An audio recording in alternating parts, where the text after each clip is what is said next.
Halo teman-teman Gedakai, apa kabar nih kalian semua hari ini? Harapan dan doa saya semoga kalian baik-baik dan tetap sehat ya. Kalau ada yang merasa sedikit tegang, coba tarik nafas dalam-dalam dari hidung sambil hitung pelan 1 sampai 4. Lalu, lepaskan nafas pelan-pelan dari mulut sambil hitung pelan 1 sampai 4. Ulangi sampai 20 kali.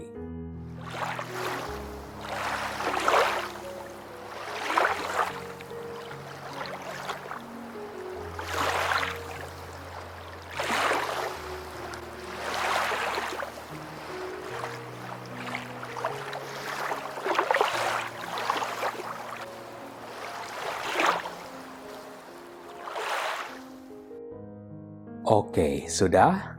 Baik. Saya mau nanya nih ke kalian. Menurut kalian, enaknya dipanggil apa ya anggota komunitas Gedakai? Gedakaians? Gedakaiers? Coba tulis komentar kalian di bawah ya tentang saran sebutan atau panggilan bagi komunitas Gedakai. Dan bagi yang belum, jangan lupa di-subscribe ya. Nah, kalau selama ini kita lebih banyak berfokus ke si narsisis, kali ini yuk kita menyelami sedikit tentang diri kita sendiri. Para korban narsisis yang kabarnya terjerat kutukan yang kalau nggak dibuang, akan terus mengikuti bahkan sampai akhir hayat. Serem ya. Di beberapa postingan sebelumnya, saya sempat menyentuh sedikit tentang topik ini.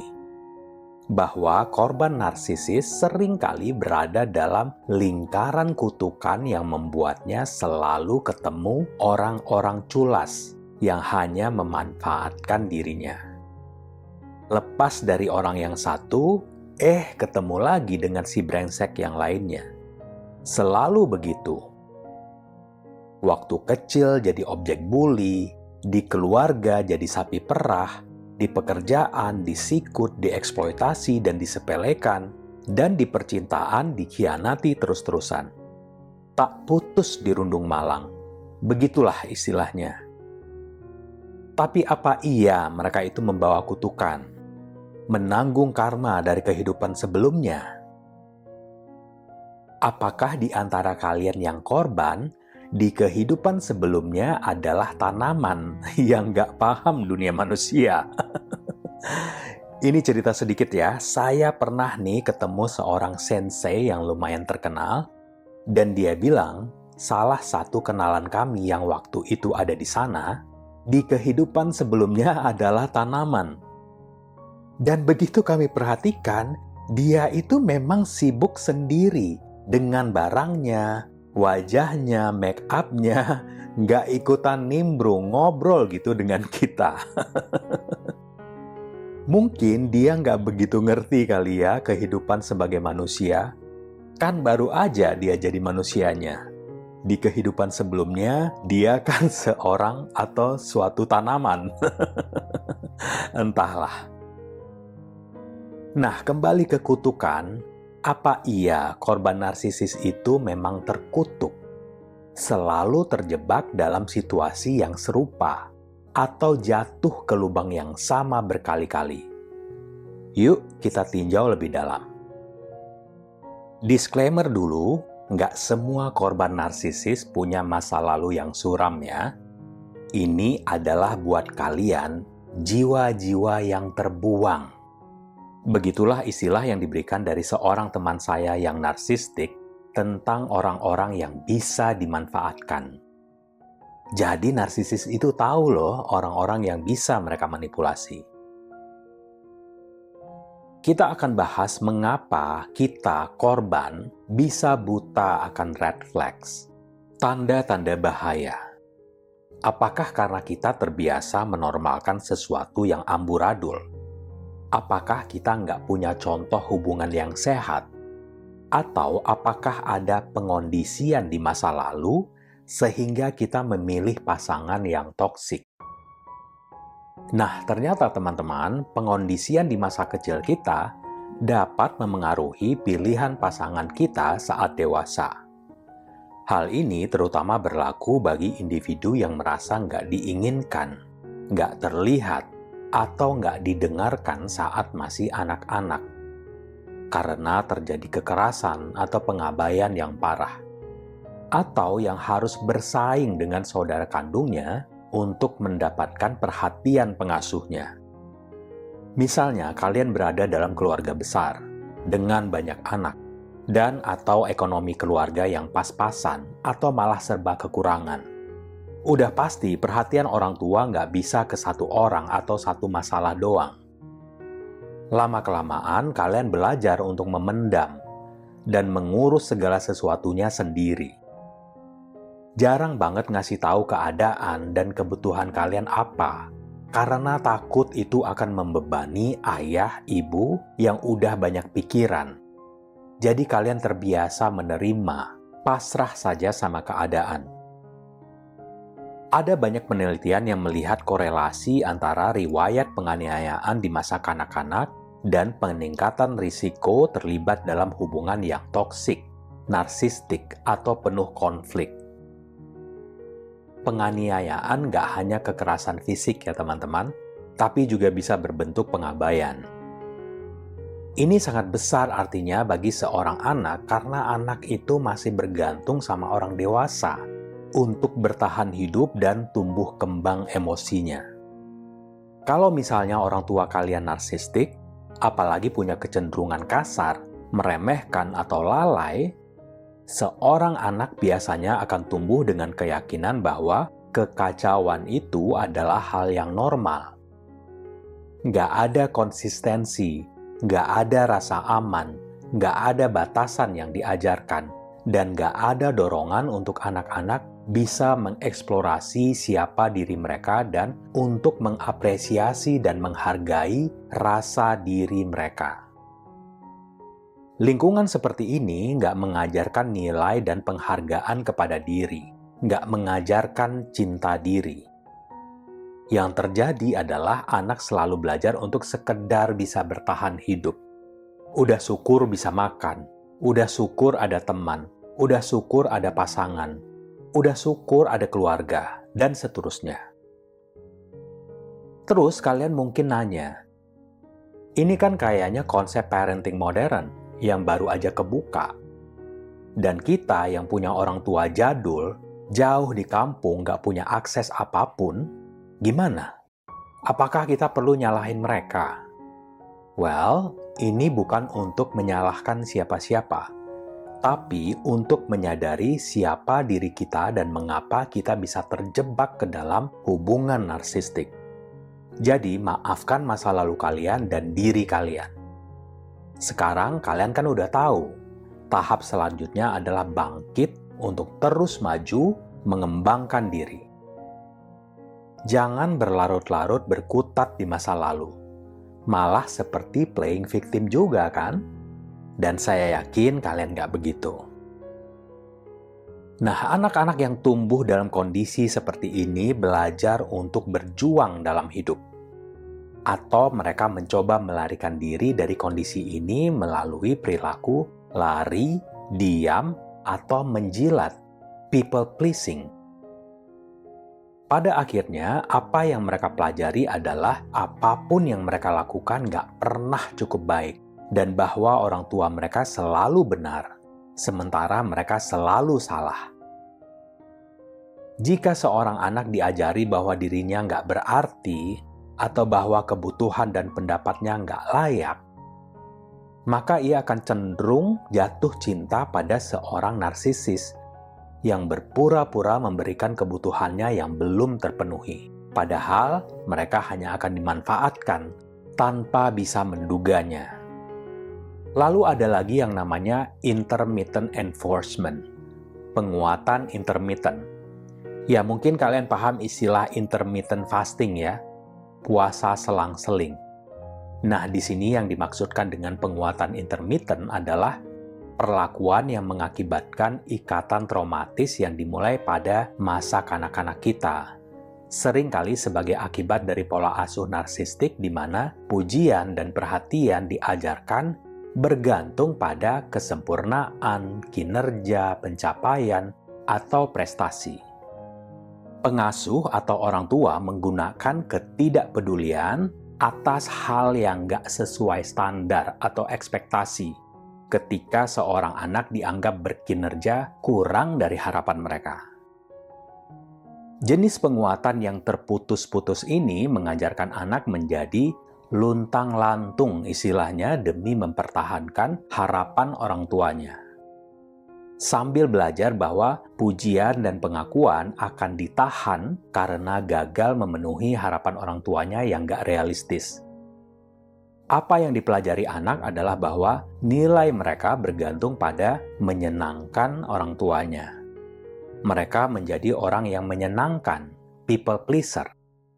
Mereka juga belajar untuk berusaha lebih keras ketika orang tua nggak memberikan perhatian mereka, sehingga memperkuat ikatan traumatis. Ketika dewasa, kalian berisiko jatuh pada pesona dan sanjungan bom cinta, karena banyak dari kalian yang haus akan perhatian dan pengakuan yang konsisten.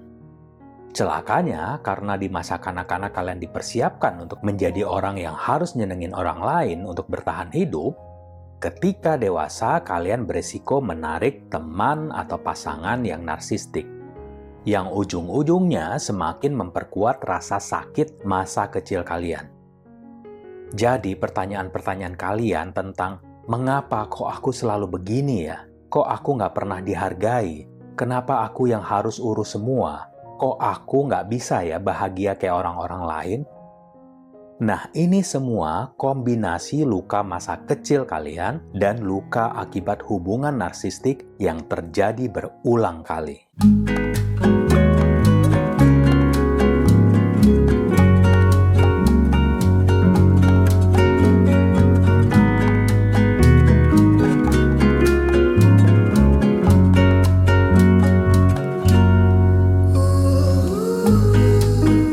Oke, tadi udah ada pengondisian di masa kecil, orang tua atau pengasuh yang narsistik, penguatan intermittent. Nah, sekarang adalah mirroring behaviors, atau perilaku meniru yang berkembang karena kurangnya jati diri.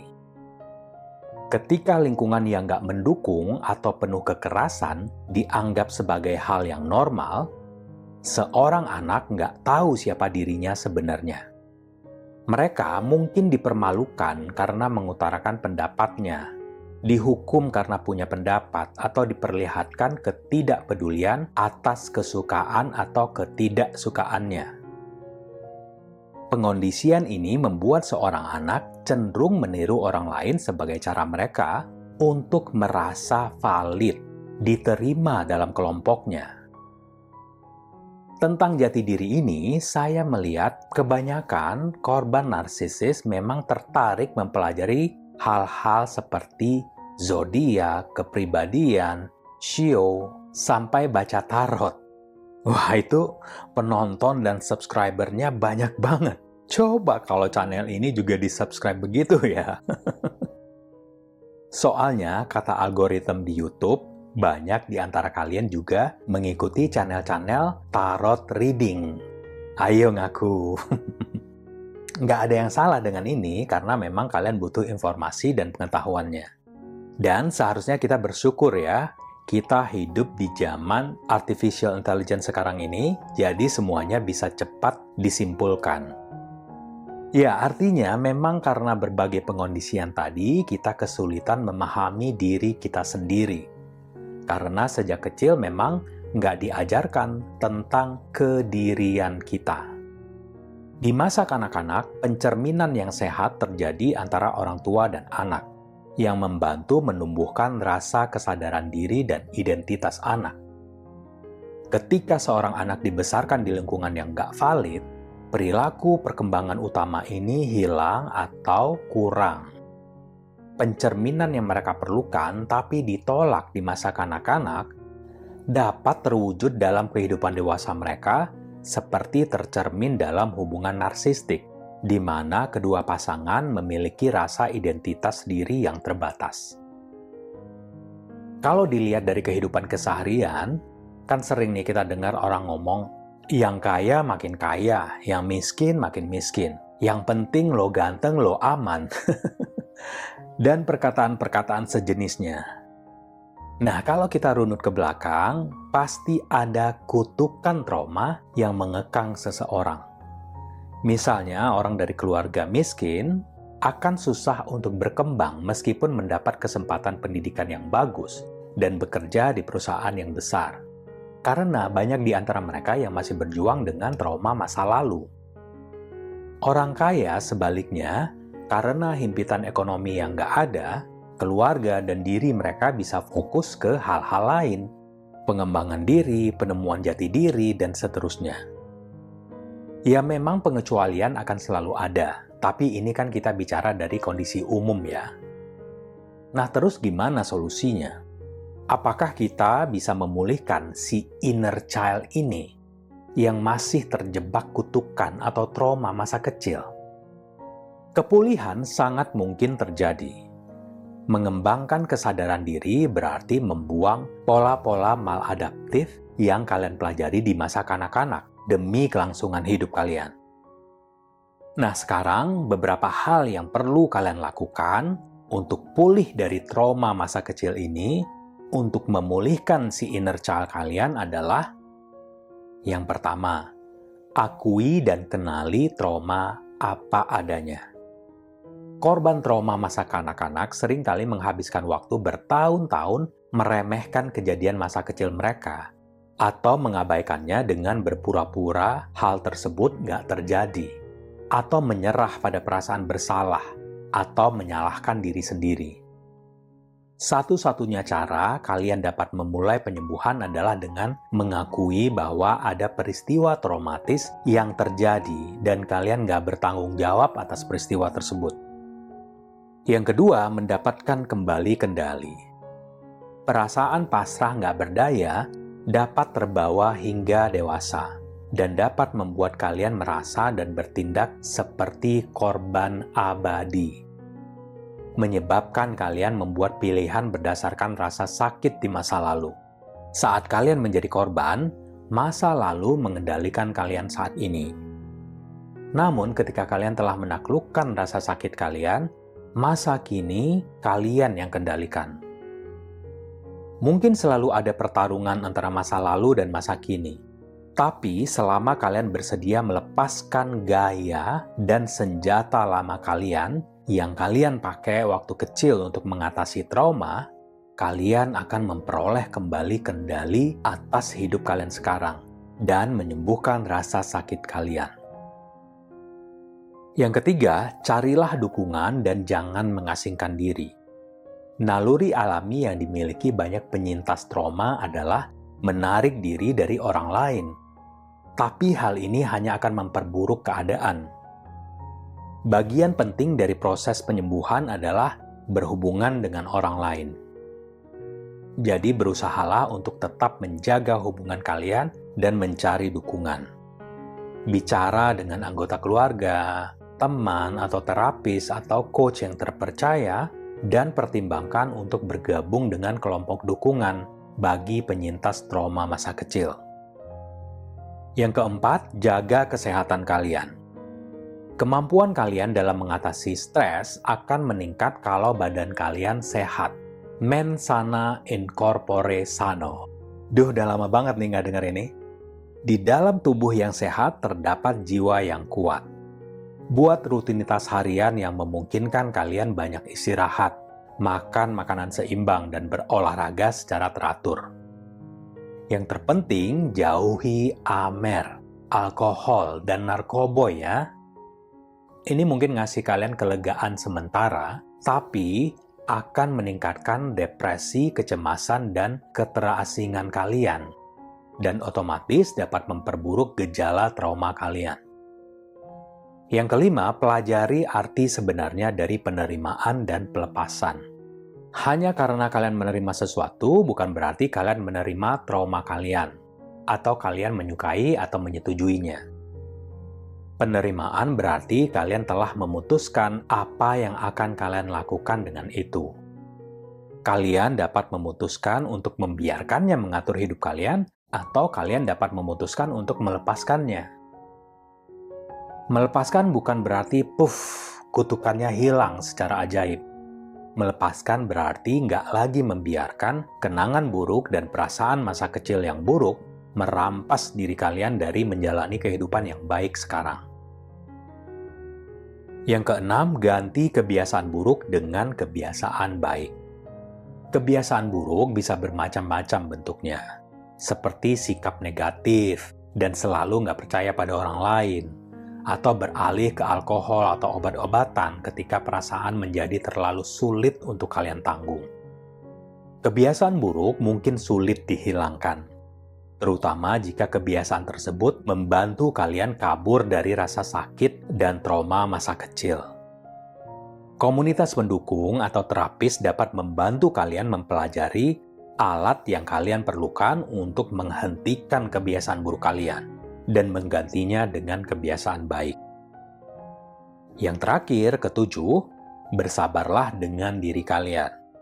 Saat kalian terluka parah semasa kanak-kanak, kalian mengembangkan emosi yang gak terkendali, rasa putus asa, mekanisme pertahanan diri, dan persepsi keliru yang sulit dilepaskan. Dibutuhkan banyak waktu dan kerja keras untuk melepaskan perasaan ini. Bersabarlah dengan diri sendiri, dan hargai kemajuan kalian, sekecil apapun kemajuan itu. Kemenangan kecil dalam pemulihan pada akhirnya akan membantu kalian memenangkan pertempuran dalam menyembuhkan trauma masa kecil kalian. Jadi jelas ya, apa itu kutukan yang korban narsisis bawa. Semoga kalian dapat menemukan apa itu kejadian traumatis yang, dalam tanda kutip, mengutuk kalian hingga dewasa. Dan mulai membangun jati diri kalian yang sebenarnya. Kalau kalian suka konten ini, please subscribe, like, dan komen. Saya juga menerima super thanks jika kalian berkenan. Dan kalau butuh diskusi langsung dengan saya, silakan kirim email ke chat.gerakai@gmail.com. Konsultasi ini berbayar dan nanti kalian diarahkan untuk mengisi formulir di Google Form. Semoga konten ini bermanfaat. Terima kasih atas perhatiannya. Salam hangat dan sampai jumpa.